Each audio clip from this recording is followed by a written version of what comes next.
नाज़रीन, आज हम बात करेंगे कि क्या एक औरत जो है वो अपने शहर के अलावा किसी दूसरे शहर या दूसरे ज़िले में भी जो फैमिली दावा, खुला खर्चा, नानो नफ़का या सामान्य जहेज़ का दावा दायर कर सकती है या नहीं कर सकती। तो नाज़रीन, औरत किसी भी शहर या किसी भी ज़िला में एक दिन के लिए भी रिहाइश इख्तियार करती है, तो वो वहाँ पे फैमिली दावा जो है, खुला खर्चा, नानो नफ़का या सामान्य जहेज़ का दावा जो है वो दायर कर सकती है। इस पे किसी किस्म की कोई ममानत नहीं है। नाज़रीन, फ्रीकैन जो है एक दूसरे को तंग करने के लिए या हक़ाइक़ को छुपाने के लिए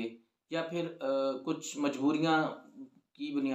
की बुनियाद पर भी वो अब किसी दूसरे शहर में जाकर या दूसरे ज़िले में जाकर जो है वो दावा दायर कर देते थे और वहाँ पे वो डिग्री हो जाता था। या फिर ये भी होता था कि वो